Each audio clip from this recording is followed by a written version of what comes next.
नमस्कार दोस्तों, मैं लाल मोहर द्विवेदी चैनल में आपका स्वागत करता हूं। आज मैं आपके समक्ष सिंहासन बतीसी की पहली पुतली रत्न मंजरी की कहानी सुनाता हूं। अम्बावती में एक राजा राज्य करता था। वह बड़ा दानी था।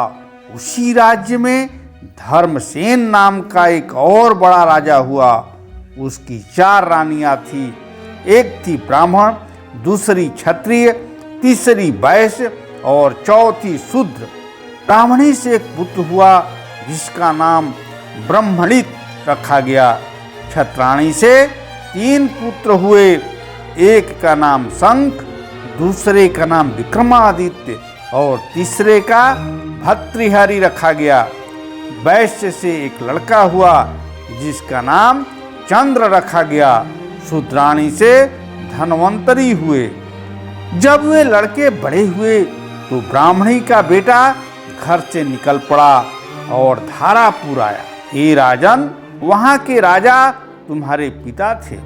उस लड़के ने राजा को मार डाला और राज अपने हाथ में लेकर के उज्जैन पहुंचा। संयोग की बात है कि उज्जैन में आते ही वह मर गया। उसके मरने पर क्षत्राणी का बेटा शंख गद्दी पर बैठा।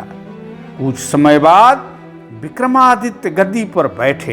एक दिन राजा विक्रमादित्य को राजा बाहुबल के बारे में पता चला कि जिस गद्दी पर वह बैठे हैं वह राजा बाहुबल की कृपा से है। पंडितों ने सलाह दी कि हे राजन, आपको जग जानता है, लेकिन जब तक राजा बाहुबल आपका राज तिलक नहीं करेंगे तब तक आपका राज अचल नहीं होगा। आप उनसे राज तिलक करवाओ। विक्रमादित्य ने कहा, अच्छा, और वह अपने ज्ञानी और विश्वसनीय साथी लूतवर्ण को साथ लेकर वहां गए। बाहुबल ने बड़े आदर से उसका स्वागत किया। 5 दिन बीत गए।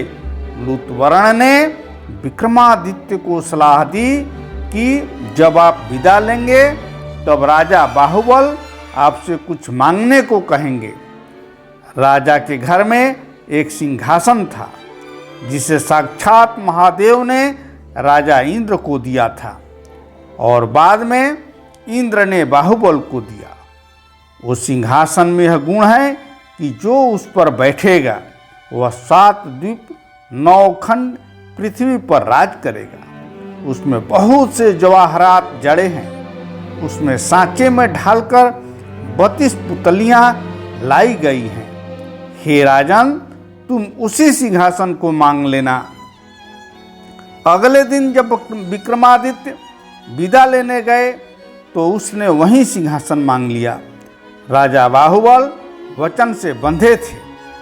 बाहुबल ने विक्रमादित्य को उस पर बिठाकर राज तिलक किया और बड़े प्रेम से विदा किया।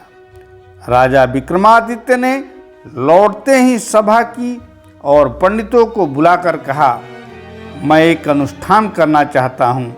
आप देखकर बताएं कि मैं इसके योग्य हूँ या नहीं। पंडितों ने कहा, आपका प्रताप तीनों लोकों में छाया हुआ है।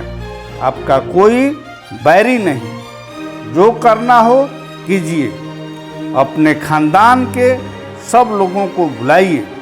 1.25 लाख कन्यादान और 1.25 लाख गाय दान दीजिए। ब्राह्मणों को धन दीजिए। जमींदारों का 1 साल का लगान माफ कर दीजिए। इतना कहकर पुतली रत्नमंजरी बोली, हे राजन, आपने अगर कभी ऐसा दान किया है तो सिंहासन पर अवश्य बैठे।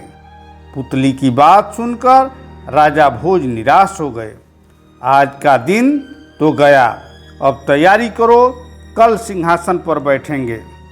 इस तरह सिंहासन बतीसी की पहली पुतली ने राजा भोज को नहीं बैठने दिया और अगले दिन दूसरी पुतली चित्रलेखा ने सुनाई राजा विक्रमादित्य की कहानी। इस तरह आज की कथा समाप्त।